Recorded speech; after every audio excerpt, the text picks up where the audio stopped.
was your question? You want to know how you're happy? Well, come on, grab a tea. Let's talk about it.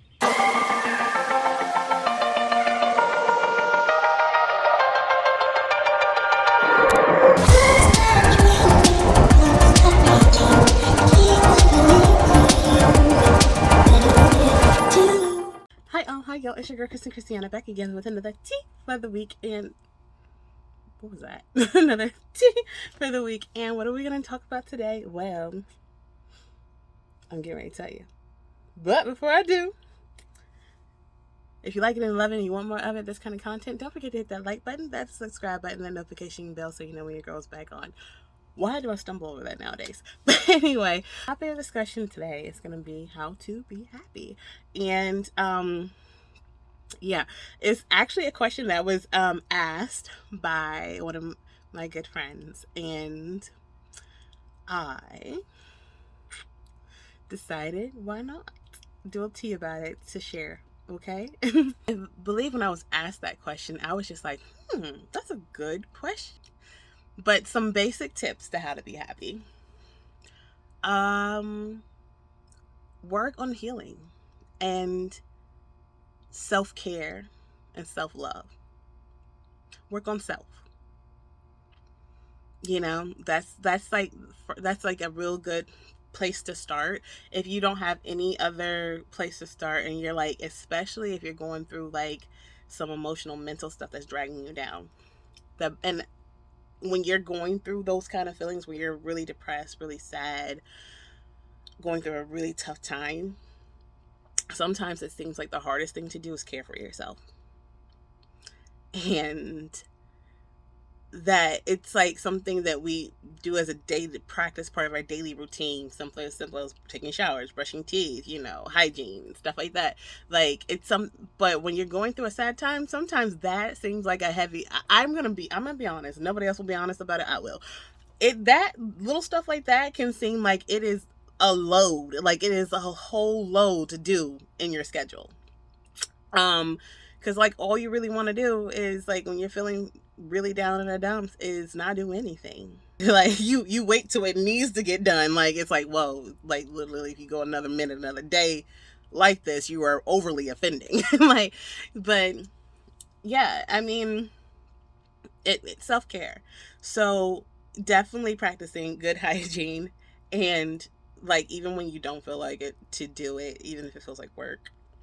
Because I hear like sometimes one of the biggest telltale signs of going into like depression and stuff like that is lack of self hygiene. Like that's like one of the first things that start to kind of deteriorate.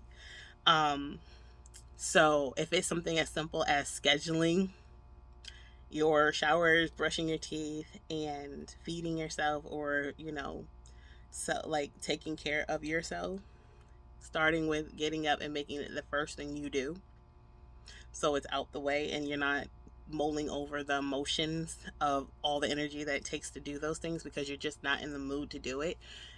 That's the best thing to do. Get up and start with that. Like, don't think about it. Don't think about how tired you are. Don't think about how much you don't want to. Literally let the thought be, okay, brush teeth. Okay, shower. Okay, eat something. Like that's like a good first place to just start. Okay, shower. Okay, eat something. Like that's like a good first place to just start. The next thing would be definitely finding something, doing something you like. If you don't know what it is, trying new things until you do find what you like. So if you kind of gotten through that first phase and that's not your issue, then start finding hobbies. If you are like, I do all that, that's not necessarily the problem. I don't know what I like. I don't know what I want to do. I don't know what brings me joy. Try new things. Try new things. Try picking up a new hobby. Start with simple things that may not be expensive and completely inexpensive, something you can do real quick. Start with that so it doesn't feel like it's overwhelming and taking over your schedule. Do a little bit of that. Schedule a time to do it. Do it anywhere from like 15, 30 minutes a day to an hour a day. Or if you don't know what it is, just, schedule a time to find a new hobby. 1 hour of I'm gonna try coloring, 1 hour of I'm gonna try painting, 1 hour of I'm gonna do a yoga session, and if you find a class and you have, if it's in your budget to do so, do it. Like, or find the places to do it, the things to do, and just try it. Just try it, and keep trying things until something lands for you. And then you'll also find out that, one, your schedule's getting filled up, so you don't necessarily have the time to be unhappy, and two, like, the emotional, you're not saving a time or space, leaving a space open for the emotional, you know, sadness or unhappiness to kick in. And then when it does, even when you're in the middle of doing those things, sometimes it does kick in. And when it does, take a minute, give yourself that moment to let it out, cry it out, breathe it out, and then jump back into it. Don't let yourself stay there. Jump back into the hobby or whatever you're doing. And, jump back into it for a few more minutes to cleanse and get yourself back up into the space you're trying to get to.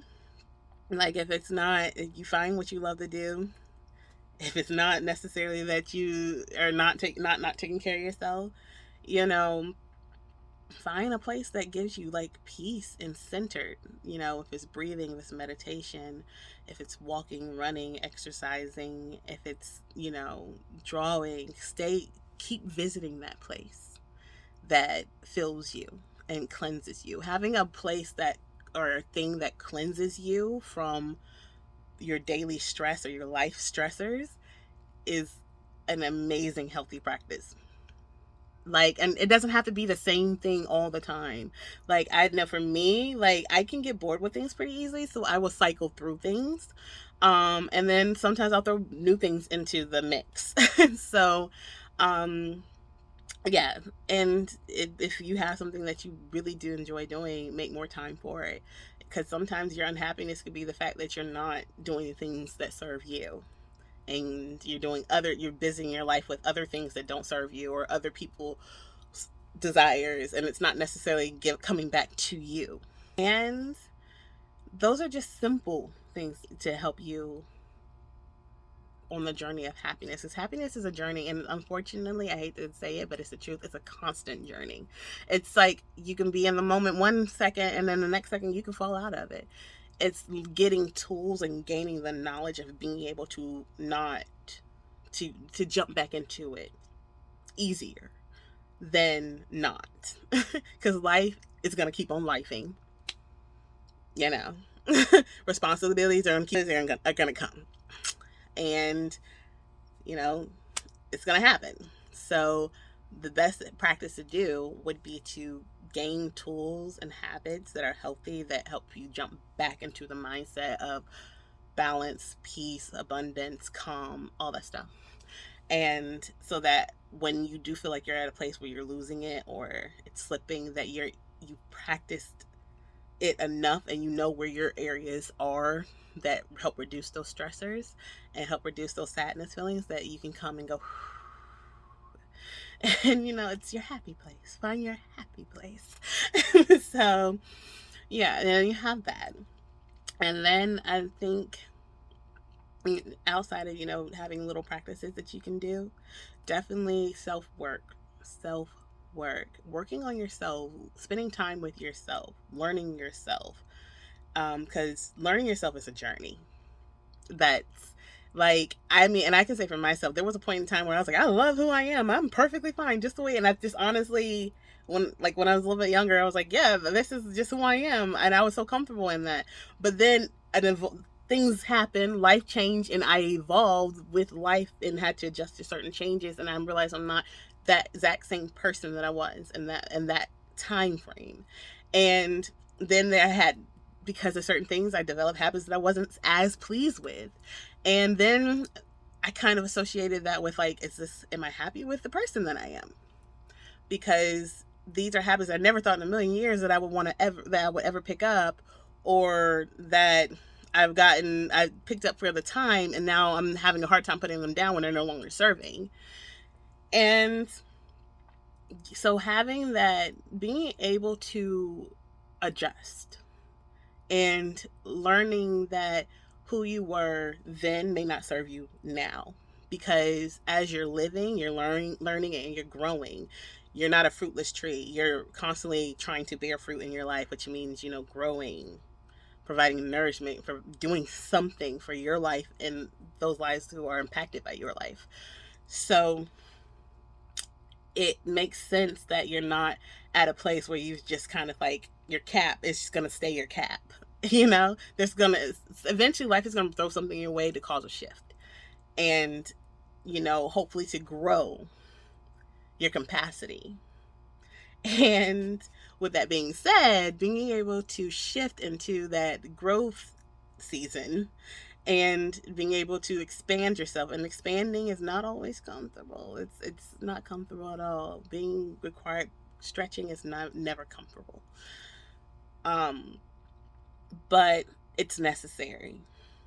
And even though you may have been comfortable and perfect where you were then, every season has a beginning, a middle, and an end. And that season when you were happy with who you were in that moment will probably end, and it's time for you to shift into a new version of you. And embracing those seasons will, instead of fighting against them, will bring you more happiness. And understanding that you will evolve and change, and that evolving and changing is necessary and good, and embracing it, even if it's a hard pill to swallow. Learning tools to help you embrace it is better. So improving upon self-healing, self-discovering, learning new things about yourself. And that's not necessarily through other people. It could be literally learning new interests, new loves, opening your mind to new ways of thinking, learning new material so that you can open your mind to new ways of thinking. Inviting yourself to new experiences that will, add to your overall well-being. That's another way to bring happiness into your life. So that is just a little tidbit of what I picked up of how to be happy. I know there are plenty other ways and plenty other tips and tricks for it. And as I learn them, I'll share them. But those are just a little bit of things as far as how to be happy. Do I have some more tea on that? Yeah, but you're going to have to wait till next time. Okay? So, with that being said, we're going to end it here today. Always remember, my kind of designing your own kind of life, and never forget to dream. Love you guys. Bye.